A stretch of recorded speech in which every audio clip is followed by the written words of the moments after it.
Hello students, बच्चों हमने last lecture में टाइप्स ऑफ फोर्सेस पढ़ा था। ठीक है, तो आज हम पढ़ेंगे न्यूटन्स फर्स्ट लॉ। ठीक है, न्यूटन्स फर्स्ट लॉ।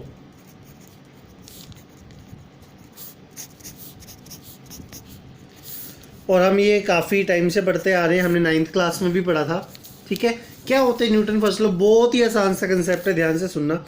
अगर कोई बॉडी रेस्ट में है, जैसे ये ब्लॉक है, मैं ना दो केस मान लेता हूँ। एक बॉडी है, ठीक है, वो रेस्ट पर है। किस पर है? रेस्ट पर। ठीक है, और एक दूसरी बॉडी है, वो चल रही है 50 मीटर पर सेकंड की स्पीड से, और एक बॉडी वो ईस्ट में जा रही है। मैं 4 डायरेक्शंस बना देता हूँ। ठीक है, नॉर्थ, साउथ, ईस्ट और वेस्ट।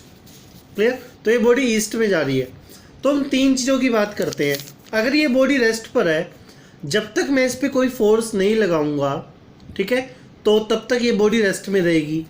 और अगर चल रही है तो चलती रहेगी, ईस्ट में जा रही है तो ईस्ट में ही जाएगी, अपनी डायरेक्शन तब तक चेंज नहीं करेगी जब तक आप फोर्स अप्लाई ना करो, यानी कोई एक्सटर्नल फोर्स। क्लियर? तो न्यूटन का फर्स्ट लॉ क्या कहता है? An object can not change its position of rest और मोशन। क्लियर? अपनी स्टेट को कभी चेंज नहीं करेगा जब तक आप कोई बाहर से फोर्स अप्लाई नहीं करोगे। Clear? So it is very easy to understand. तो बेसिकली न्यूटन का जो फर्स्ट लॉ है वो इनर्शिया को डिफाइन करता है। किसको?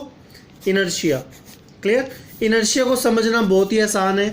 क्या है इनर्शिया? अगर कोई बॉडी रेस्ट पर है तो वो अपनी मर्जी से खुद अपनी पोजीशन को चेंज नहीं करेगी, यानी it is a inability of body. It is inability of body due to which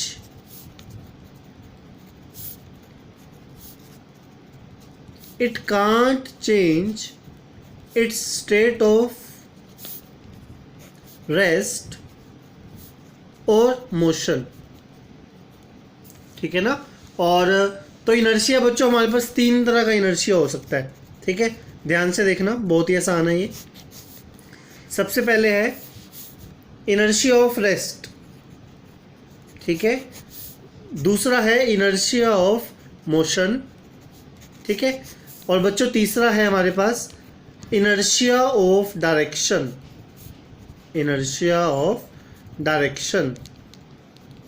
clear?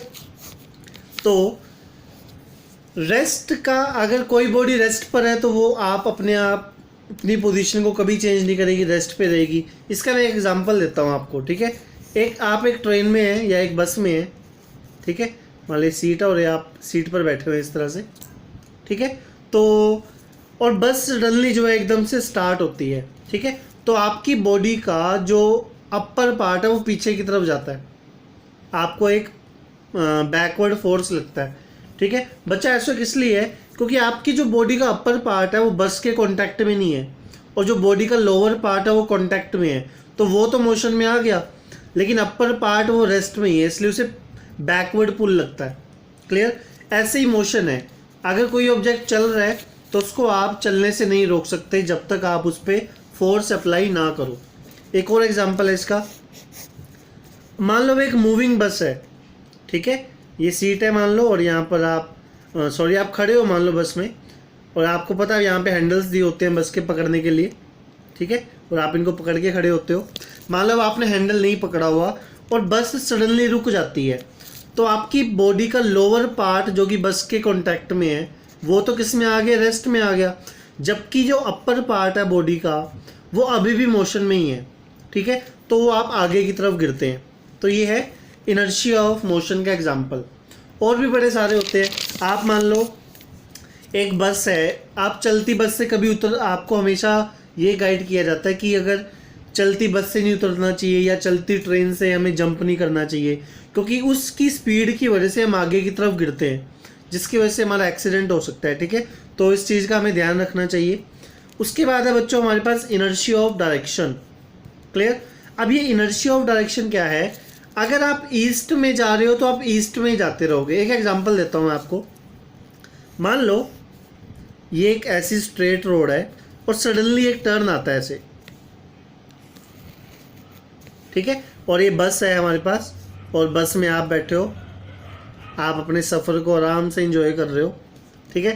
तो बस अभी इस डायरेक्शन में जा रही है, तो बस जब सडनली टर्न लेगी तो आप इस तरफ गिरोगे, क्योंकि आपकी बॉडी की जो लोअर पार्ट है वो तो मुड़ गया, लेकिन जो अपर पार्ट है वो साइड में गिरता है इस तरह से मुड़ते हुए, क्योंकि वो अभी भी उसकी टेंडेंसी जो है वो स्ट्रेट डायरेक्शन में जाने की है। क्लियर? तो इसलिए आपको साइडवर्ड फोर्स लगता है। क्लियर? तो बच्चों ये आपके पास इनर्शिया था, ठीक है।